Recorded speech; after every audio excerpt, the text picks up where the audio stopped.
En 1979 comenzaron unas obras de adecuación del castillo de Santa Catalina.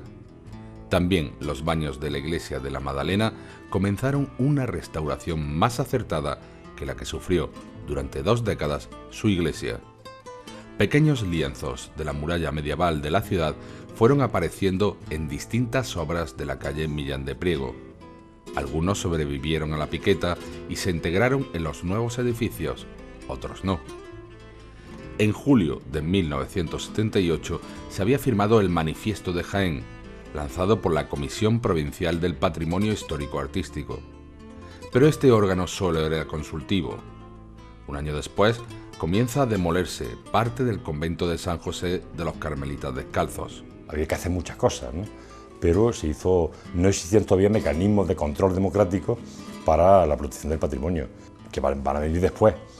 E incluso van a venir después y bueno, con muchos altibajos, ¿no? La protección del patrimonio ha pasado por muchas etapas desde que empiezan a establecerse las primeras medidas, pero fue una asignatura que tardó mucho tiempo en arbitrarse legalmente. De la senda de los huertos quedaba poco. En 1976, 4 de los 5 arcos del acueducto romano del Carmen fueron demolidos. Quedaba tan solo uno de los 14 arcos iniciales y en un pésimo estado. 2 décadas antes fue enyesado, en parte, para que sirviera como baranda al cine jardín. Esta ciudad no tiene arreglo. Había muy pocas medidas eficaces de protección del patrimonio histórico-artístico de los edificios. Había muy pocas, y la capacidad del ayuntamiento en eso era nula. Casi siempre quien intervenía, si quería intervenir, era la Delegación de Cultura. La Delegación de Cultura del Ministerio de Cultura, ¿no? El ayuntamiento tenía muy pocas capacidades. En 1979 todavía quedaban 2 salas de exposiciones privadas, Aljaba y del Castillo, más la que aportaba la Caja de Ahorros de Granada y la Casa de la Cultura. El arte seguía siendo un revulsivo cultural para la época, con los nuevos autores que cambiaron el academicismo de los 60. Pero era un mal negocio en nuestra ciudad, carente de inversiones y dinero para la clase media.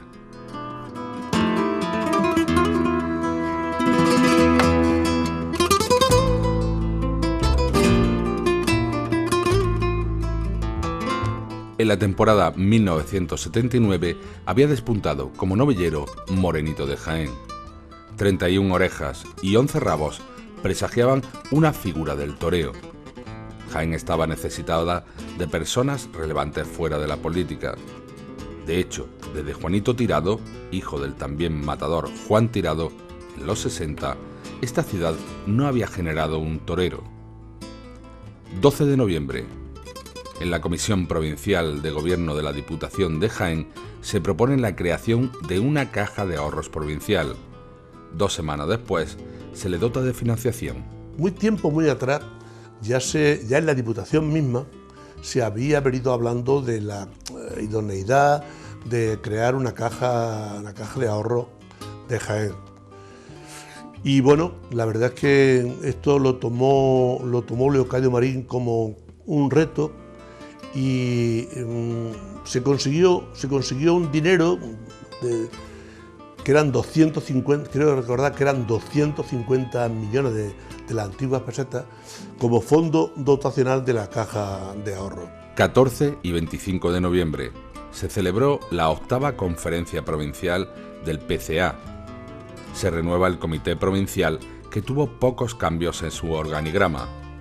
Felipe Alcaraz apoya la postura del eurocomunismo defendida por Carrillo.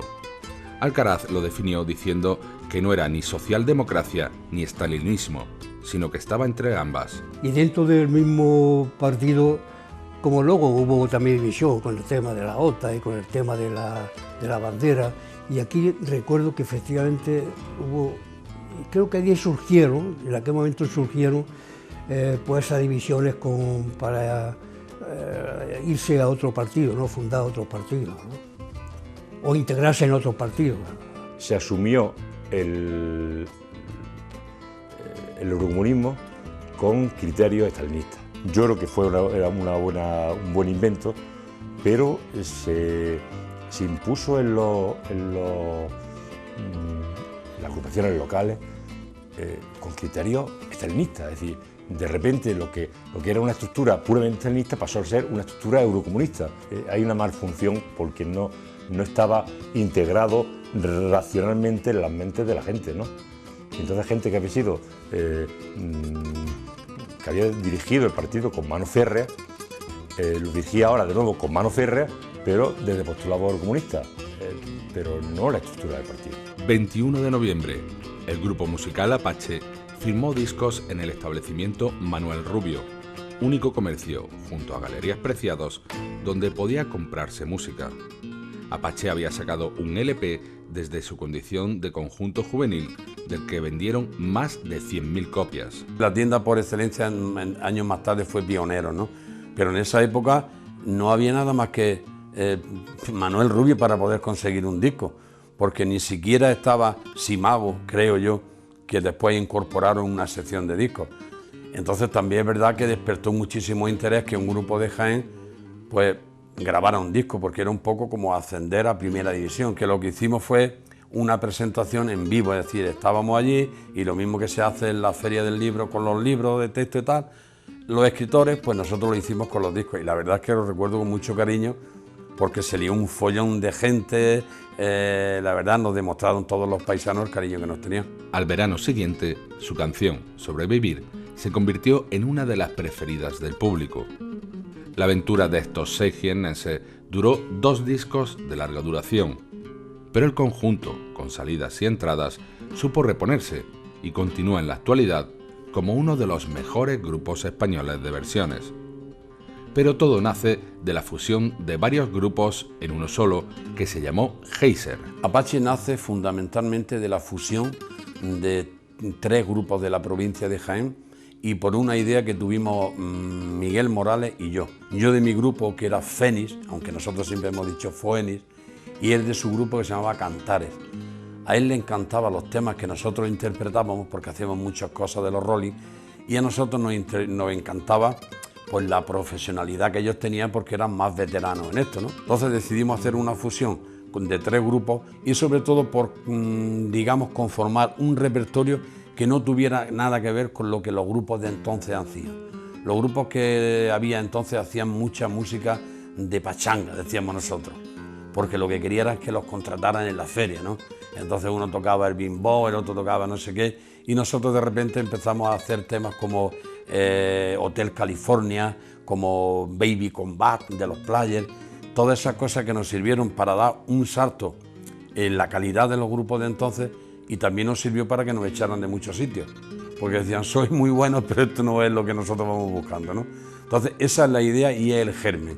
Con eso aparece Geyser, de Fénix, Cantares, AC75 y Cronis, que eran 4 grupos de la provincia de Jaén, se fusionan, nos salimos todos de nuestro grupo, formamos Geyser. El 24 de noviembre también se celebró el 2º Congreso Provincial de Alianza Popular.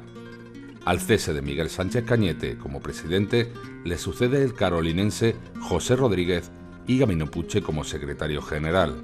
Entonces fue cuando Miguel propuso que a los militantes que quedaron organizar un congreso, organizamos un congreso, se presentó Pepe Rodríguez de presidente y yo de secretario, y así fue como iniciamos la andadura ya desde el 79, desde la nada, pues hasta nuestros días. El partido prácticamente se había quedado desaparecido, muy poca militancia, pero sí se habían quedado gente de mucha fuerza y de mucho convencimiento y de mucha buena idea, y convencidos de Alianza Popular, y con esa gente, con esos miembros empezamos a orar. Y pueblo a pueblo, noche a noche, discurso a discurso, amistad a amistad, trayendo nueva gente. 24 de noviembre se convoca una manifestación que celebra el Día de Andalucía. 2 años antes había congregado a 20.000 personas en nuestra ciudad para pedir la autonomía. Unión de Centro Democrático no acude a esta manifestación a pesar de apoyar la autonomía. Felipe Olla, de Coalición Democrática, apoyó esta iniciativa, aunque no acudió a la manifestación por enfermedad. Andalucía, que quedó también en puertas antes de la guerra y en la República de tener su propio estatuto de autonomía, pues de alguna manera, y porque había también una cierta identidad de no ser menos, de utilizar la autonomía como punto de lanza para intentar igualar esta tierra con el resto de España, sobre todo las regiones más ricas, pues en principio todos los partidos por unanimidad decidimos utilizar esa vía del 151 para acceder a una autonomía especial. Parece ser que en el gobierno empiezan a haber problemas de que todo el mundo quería esa vía del 151. O sea, todas las demás zonas de España, todas las demás regiones querían esa vía. Y entonces vieron un peligro en aquel entonces, visto desde la óptica de aquellos años, de que ese café para todos, con una autonomía un poquito descafeinada para el resto de regiones, pues se convirtiera esto en una pugna por una posible división del Estado. Y desde el gobierno se toma la decisión de frenarlo. Y de hecho se da la paradoja de que el gobierno convoca un referéndum porque era obligación y el partido que sustenta el gobierno, que era el nuestro, la UCD, aconseja la abstención. Esa política venía desde Madrid y prácticamente a nivel local de Jaén y a nivel de grupo municipal prácticamente no interveníamos para nada en esas decisiones. Esas son políticas a nivel de partido que venía desde Madrid. 27 de noviembre. Según el diario Jaén, se aprueba el sueldo del alcalde. Cobraría 92.417 pesetas. Los dos tenientes de alcalde tendrían una remuneración de un poco más de 44.000 pesetas. El resto de los concejales 20.000, aunque esta cifra se rectificó con posterioridad. El aliancista Felipe Olla se opuso y renunció a la remuneración. El PSOE rectificó las cantidades días después. El alcalde cobraría poco más de 40.000 netas, mientras que el resto de los concejales tendrían 5.000 de plus. UCD reculó y puso una moción antisueldo que fue rechazada. Toda esta polémica terminó con 2 sueldos para liberados. Los 23 restantes concejales nunca cobraron. Que si un hombre tiene dedicación exclusiva al ayuntamiento, es decir, no puede hacer su trabajo, pues lógicamente deberá de poder mantener a su familia, ¿no? Y poder seguir. Y incluso desde otro punto de vista, dada la relevancia de una persona que ha pasado de ser a lo mejor un profesor, pues Emilio Arroyo era profesor del colegio universitario, que no ganaría mucho más tampoco, porque aquello no daba para mucho, que si tiene que dedicarse plenamente al ayuntamiento y tiene que dejar sus clases, tendrá que vivir de algo, ¿no? Durante toda esa legislatura, las únicas personas miembros de la corporación con sueldo eran el alcalde y el teniente de alcalde, delegado de Hacienda y personal. Nada más.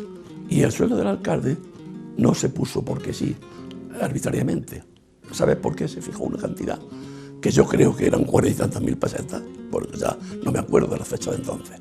Yo seguí dando clases de una asignatura en el colegio universitario durante la primera legislatura. Una asignatura, en vez de tener la dedicación exclusiva que tenía antes. Entonces, al dar una asignatura, me quedaba un poquito de sueldo del colegio universitario, que además seguía pagando la seguridad social. Y el ayuntamiento me pagó la diferencia entre el sueldo que yo tenía en el colegio universitario y el que pasaba a tener en el colegio universitario. Punto. Al final no cobrábamos.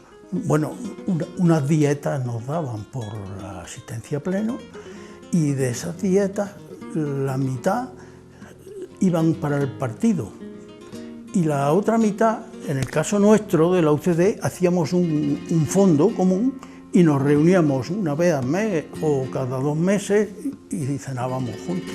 28 de noviembre.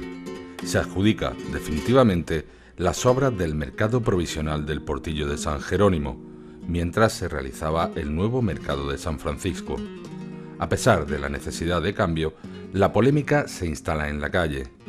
También comenzaba a andar la nueva y primera piscina climatizada de Jaén, que se situaría en la Salobreja. Estos señores no se fiaban.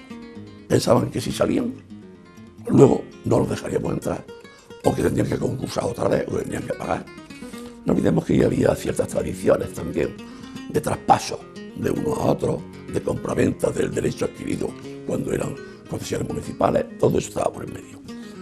Y tuvieron además una defensa jurídica bastante buena, pero lo importante no era que se resolviera o no en lo económico favorable a eso, que tampoco tuvo mucha incidencia económica para el ayuntamiento. Lo importante era que se hizo un mercado nuevo. Entonces, esa fue la operación. ¿Cuándo se hizo? Pues dentro de los plazos previstos. En el año 83 se abrió el mercado primero, y unos meses después el aparcamiento. 1 de diciembre se estrena en el Cine Swan El último tango en París. Lejos quedan los tiempos de éxodo masivo al sur de Francia para ver esta película de Bertolucci. La verdad que no me pareció tampoco la otro mundo. Si lo mira ahora con la perspectiva de hoy, pues es un cine bastante light, ¿no? Es una gran película, pero vamos, la parte, digamos, la fama de cine obsceno, erótica, o sea, al contrario, está tratada con una delicadeza muy interesante. Había pasado un lustro y la cartelera se había llenado de películas eróticas. La represión sexual había durado más de 35 años y de repente todo se destapa. Las películas del año en España habían sido Superman, El expreso de medianoche, El cielo puede esperar, El cazador, La escopeta nacional, Campeón, Apocalipsis Now, Manhattan, Sonata de otoño e Interiores. En música, las preferencias de los jiennenses eran las siguientes. En single encabezaba Superman de Miguel Bosé, seguido de Chiquitita de ABBA, Gloria de Umberto Tocci y Lady Laura de Roberto Carlos. En long play preferíamos comprar Desayuno en América de Supertramp, Chicas de Miguel Bosé y los discos de Rocío Dúrcal cantando a Juan Gabriel. 1 y 2 de diciembre se celebró la última sesión del tercer Congreso Provincial del Partido Socialista en el Cine San Carlos, donde, por un estrecho número de votos, la candidatura moderada que encabezaba Fernando Calahorro Tellez como secretario general resultó elegida para formar el nuevo Comité Ejecutivo Provincial. A mí me eligen alcalde y yo digo que yo no quiero ser secretario general, que renuncio. Me dicen espérate al Congreso. Pero claro, me habían elegido el 19 de abril. El Congreso era en mayo. En mayo se suspende y entonces me piden, y con razón, que me espere. Entonces me espero a después del Congreso Extraordinario para hacer entonces el Congreso Provincial, el regional que se hizo y el provincial también. Y en ese Congreso Provincial en el que yo ya presento mi renuncia y propongo a Calahorro. Fue una sustitución de Emilio Arroyo pactada, porque pensábamos que no podía haber acumulación de cargos, y como Emilio iba para alcalde de Jaén, era el alcalde de Jaén, abandonó la Secretaría General para dedicarse exclusivamente a Jaén Capital. ¿Y quién se va a presentar? Y se decidió que me presentara yo. Me presenté, ganamos y fui secretario general. A partir de ese momento comenzaría una fuerte oposición de los críticos que acabaría con varios de sus miembros relegados desde el punto de vista político y profesional, entre los que se encontraban Alfonso Fernández y Marco Gutiérrez Melgarejo. Todavía no sé, porque no había dinero, no sé qué, en fin, una razón estúpida, como comprenderá, ¿no? Era una razón netamente política, ¿no? Ese expediente que nos expulsan tal y cual, fuimos a Magistratura del Trabajo y lo ganamos el juicio, y ve, claro que nos indemnizara. Nosotros tomamos una determinación de prescindir de los servicios de Alfonso y tenemos un lío también. Pero honestamente, yo sé que estos temas, pues cada cual va a tener en su convencimiento íntimo una impresión que probablemente será imborrable, pero la verdad es que prescindimos de sus servicios por razones puramente objetivas, no hubo... Yo recuerdo aquella situación, fue una situación muy complicada. Y la Comisión de Conflictos contestó que la conducta de los compañeros Alfonso Fernández Malo y Marco Gutiérrez Melgarejo es la correcta, puesto que han defendido sus intereses como despedidos, igual que han defendido los intereses de otros despedidos cuando han sido abogados de la UGT. Juan Zarría fue nombrado presidente, Fernando Calahorro secretario general, Leocadio Marín vicesecretario general y Gaspar Zarría secretario de organización. El sector crítico comienza un periplo para que se le reconozca en el seno del partido. Es cuando se agrupan en torno a la corriente de opinión izquierda socialista. Es un grupo dentro del PSOE. Entonces en ese grupo estaba Pablo Castellano, Bustelo, estaba López Riaño, estaba Sánchez Mases, y había un núcleo de gente muy interesante, muy importante. Era un núcleo de personas que con arreglo a un programa socialista exactamente igual, luchaban dentro del partido y tenían derecho a una representación dentro de las estructuras del partido. El partido aceptó corrientes de opinión y entonces el sector crítico de la provincia se adscribió a la corriente de izquierda socialista, que era una corriente donde había gente de Andalucía, gente de Madrid y no sé si en Euskadi había alguien. ¿Y qué pasa? Que empiezan a estar en los órganos de dirección. En cuanto que consiguieran, no sé si era el 15%, ya tenían gente en los órganos de dirección. Entonces gente con menos representación en votos llegaban a tener representación en órganos que no hubieran tenido sin este procedimiento. 2 de diciembre, 2,5 millones de andaluces se manifiestan pacíficamente en las principales poblaciones en demanda de autonomía. En Jaén, la izquierda moviliza a 10.000 manifestantes con eslogan como «¿Dónde está? No se ve la bandera de UCD», «No somos región, somos nación» o «Aquí se ve la izquierda de Jaén». Hubo una manifestación, recuerdo, aquí en Jaén, igual que la habría en las diferentes provincias, en la que se condenó, públicamente a UCD, y UCD ya se vio que no tenía nada que hacer en Andalucía. Se estaba con la iniciativa del Partido Andalucista, que era el único partido que por su propia naturaleza tenía que ser el que liderara los planteamientos más autonomistas, más radicales en el tema autonomista, pues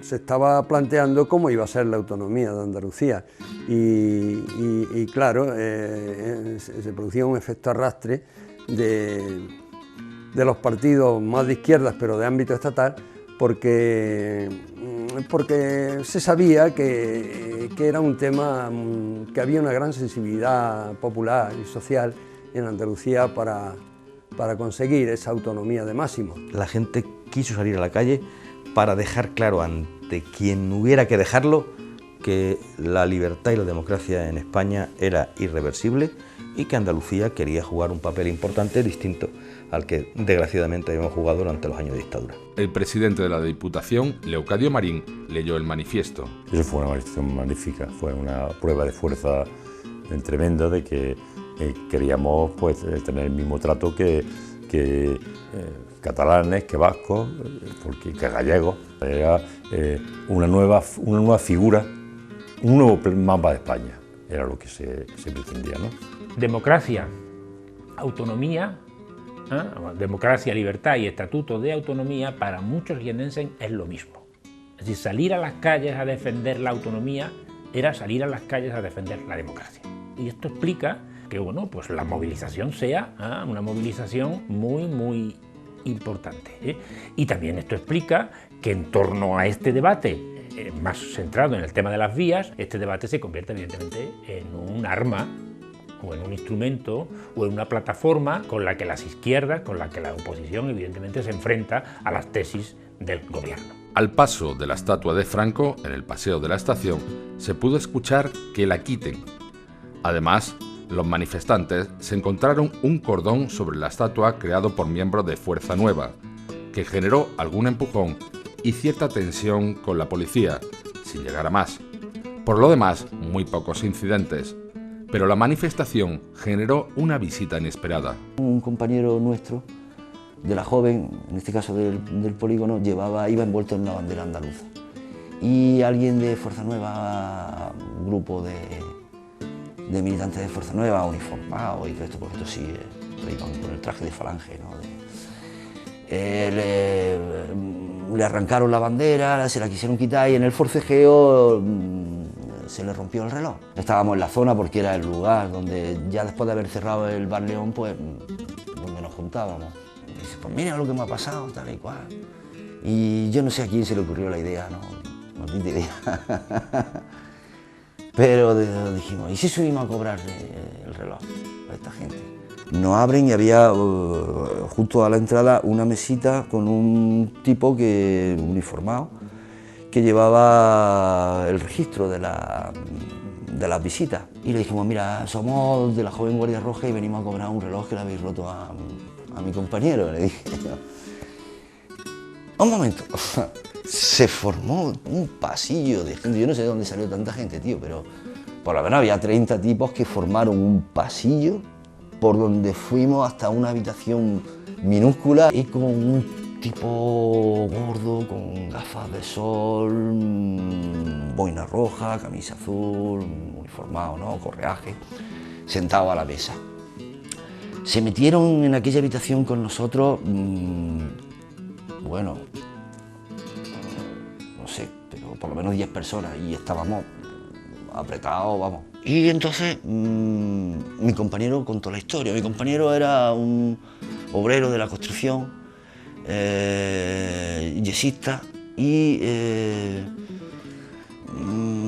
todo el tiempo lo que hizo fue dar un discurso, un meeting sobre sus manos, siempre era las manos, mira qué manos tengo. Entonces yo ya empecé a pensar que habíamos cometido una locura y empezó a darme miedo.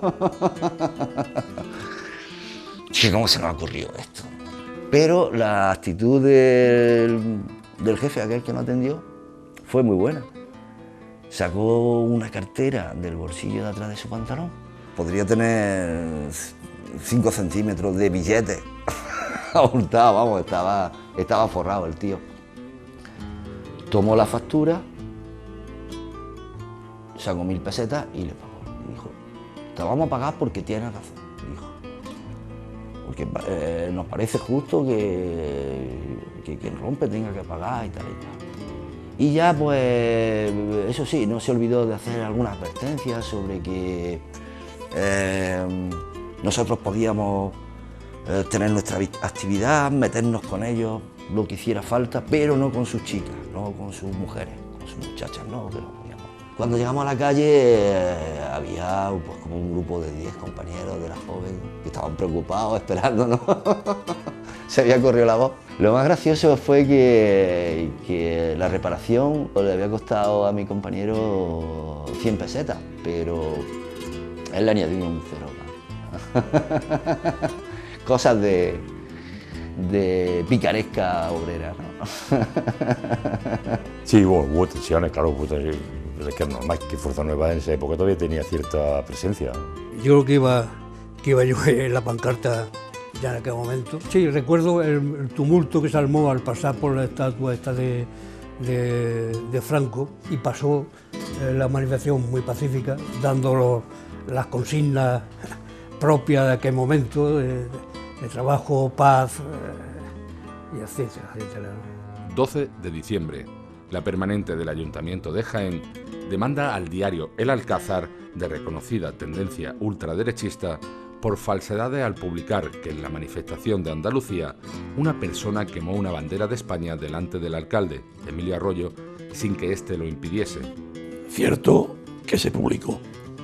El Ayuntamiento interpuso y el diario El Alcázar, el acto previo de conciliación con el abogado del Ayuntamiento, yo no estuve allí, ni mucho menos, ¿no? Reconoció que había sido una falsa información y entonces publicó otro artículo en el mismo lugar, con la misma destacado, como se suele hacer en estos casos, diciendo que estamos muy contentos de saber que el alcalde de Jaén amaba la bandera de España tanto como ellos. Del 14 al 16 de diciembre se celebra el tercer Congreso de Alianza Popular a nivel nacional, que fue decisivo en el partido, ya que supuso el comienzo de un proceso de cambios. AP sería redefinido como un partido liberal conservador, reformista, popular y democrático, acercándose al centro. Manuel Fraga confirmó su liderazgo en solitario, a pesar de hacer el amago de abandonar. Nuestro partido, cuando se funda, era como el Partido Socialista, era secretariado en vez de presidencial. Entonces el jefe, digamos, el que mandaba era el secretario general, que fue don Manuel Fraga Iriban. Fraga, en uno de sus malestar de los resultados, dice, bueno, jamás me presentaré más a secretario general. Y eso fue, ya te digo, en un despacho. Jamás me presentaré más a secretario general. Bueno, pues se presentó ya como presidente porque se cambiaron los estatutos, ¿no? A pesar de que se produce una crisis dentro del Partido Socialista, este se había hecho fuerte en la provincia. 10.000 militantes, 50 alcaldes y 400 concejales había conseguido el PSOE en una corta vida desde su refundación. En la calle se hablaba del aborto, que todavía se veía lejano, y sobre todo del divorcio. Los bandos donde entran los estamentos católicos se enfrentan, pero la sociedad había cambiado drásticamente. Todo era posible.